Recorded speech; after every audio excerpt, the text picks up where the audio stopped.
Ladies and gentlemen, are you ready? Let's go! Didn't say anything negative, cause I just wanna hear it out your mouth, yeah. Give me fuel, it's a tool that I use to go ahead and run my mouth, yeah.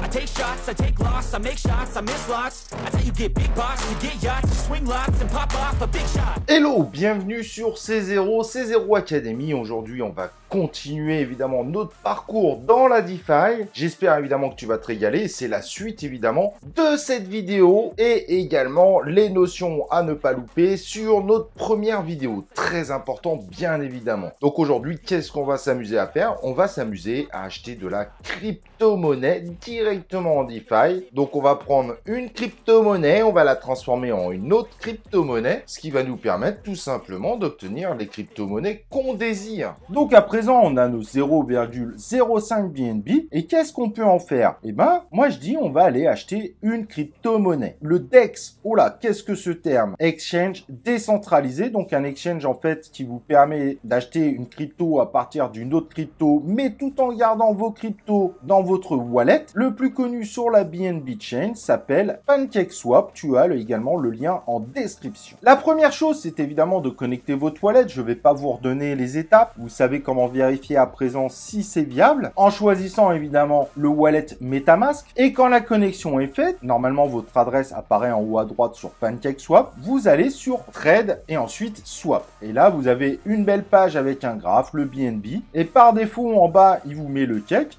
En haut, c'est la crypto que vous voulez déposer pour pouvoir acheter une autre crypto, donc la crypto d'en bas. En haut, c'est ce que vous avez. En bas, c'est ce que vous voulez avoir. Et en cliquant sur Cake, vous avez toutes les cryptos qui sont listées par défaut sur PancakeSwap. À présent, si vous regardez, vous verrez que le nombre de BNB n'est pas égal à 0,05 comme ce qu'on a dans nos toilettes. C'est tout à fait normal car il prend une marge de sécurité pour ne pas oublier qu'à chaque transaction que vous réalisez sur la blockchain, il y a des frais de gaz. Et comme on est sur la BNB Chain, on paie nos frais de gaz en BNB. Donc il est impossible que tous les BNB soient disponibles pour ce swap, sinon vous ne pourriez pas payer les frais nécessaires pour ce swap. Donc à présent, on va essayer de changer 0,01 BNB en BUSD. BUSD, c'est un stablecoin. Sachez que les stablecoins sont des crypto-monnaies adossées au dollar. Cela permet d'éviter de passer en fiat. De toute façon, dans la DeFi, il n'y en a pas. Mais tout en ayant une crypto-monnaie équivalente à ces monnaies classiques qu'on peut avoir. Là, ici, le dollar. Mais ce n'est pas sans risque, mais ça, nous le verrons dans une autre vidéo, de garder ou de conserver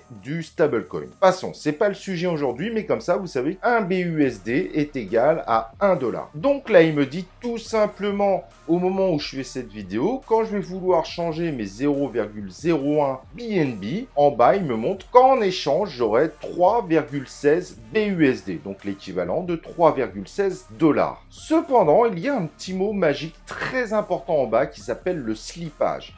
C'est-à-dire tout simplement que là, on considère que le résultat final ne pourra pas être différent de ce qui est proposé à plus de 0,5%. Je te donne un exemple. Si tu échanges pour obtenir 100 BUSD, eh ben 0,5% de 100 BUSD, c'est 0,5. Donc, à la fin, je devrais recevoir obligatoirement entre 100,5 ou 99,5 BUSD. Si l'opération, pour des raisons de fluctuation de la crypto-monnaie, ne peut pas répondre à cette exigence, l'opération sera annulée. Cependant, sur certaines crypto-monnaies, mais ça nous le verrons après, on n'aura pas le choix que d'augmenter les slippages car la tokenomics impose des frais volontaires qui du coup ne permettent pas de répondre à la demande. Bon bref, pour le moment, cliquons sur Swap. À ce moment-là, il me montre de façon encore plus précise ce qu'il va me proposer et là, il suffira de confirmer. Et donc là, l'opération ne se fait pas automatiquement. MetaMask vous demande la confirmation que vous validez la transaction. Ça, c'est très important. Il ne fait pas la transaction sans votre accord. Il vous suffira à ce moment-là, évidemment, de la confirmer et vous avez la possibilité, c'est quand même assez utile, de rendre visite visible ce BUSD directement dans votre MetaMask. Pour ça, il faudra cliquer sur Add BUSD to MetaMask, de valider l'opération sur votre MetaMask et hop, après quelques secondes, vos 0,01 BNB se seront transformés en 3,16 BUSD et en plus, ils seront visibles dans le MetaMask. À ne pas oublier, sur MetaMask, par défaut, toutes les crypto-monnaies ne sont pas affichées. C'est à vous de dire quelle crypto-monnaie vous voulez afficher dessus. Donc, si une crypto-monnaie n'apparaît pas, ça ne veut pas dire que vous n'en avez pas. Mais on verra plus tard comment aller checker ça. Et maintenant, si on veut une crypto-monnaie exotique, eh ben, tu vas voir. Il va falloir gérer d'autres notions. Et si vous voulez une crypto qui n'est pas listée, exemple la CZ2, la crypto de C0, il faudra entrer le contrat du token et il va automatiquement la trouver et vous demander si vous voulez importer le token. Vous validez et vous vérifiez les warnings qu'il vous envoie. PancakeSwap vous prévient qu'il y a des risques, donc n'ajoutez pas non plus n'importe quel token. Et quand cela est fait, en haut vous avez BNB, en bas vous avez CZ2 et vous allez par exemple acheter 0,01 BNB. Vous allez déposer 0,01 BNB pour les transformer en CZ2. Et normalement, en bas, vous avez le bouton swap qui est éclairé sur lequel vous pouvez appuyer. À ce moment-là, vous pouvez confirmer le swap et volontairement, je vous ai mis une crypto particulière, donc celle de C0, où il vous dit que ce n'est pas possible. Pourquoi? Tout simplement parce que la crypto, en fait, a des frais de transaction.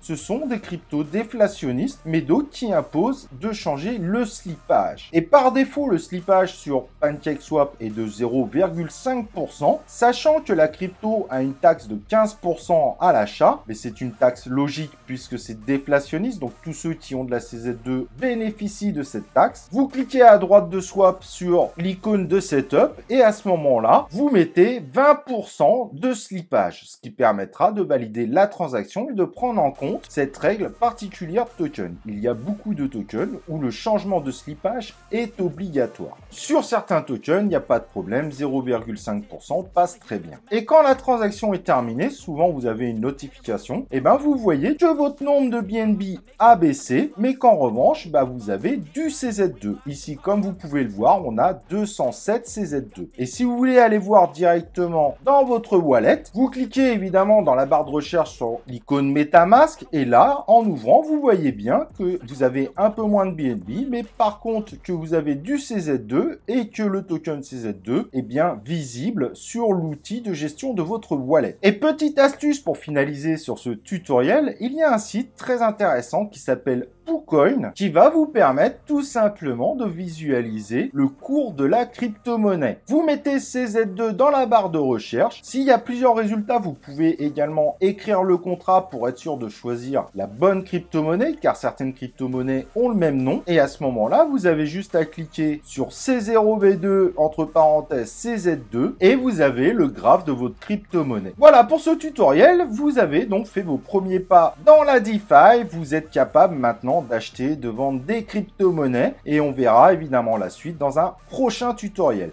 J'espère évidemment que tu vas liker cette vidéo. N'oublie pas de t'inscrire sur la chaîne YouTube et surtout d'activer les cloches de notification pour recevoir les prochaines vidéos en notification de C0 Academy.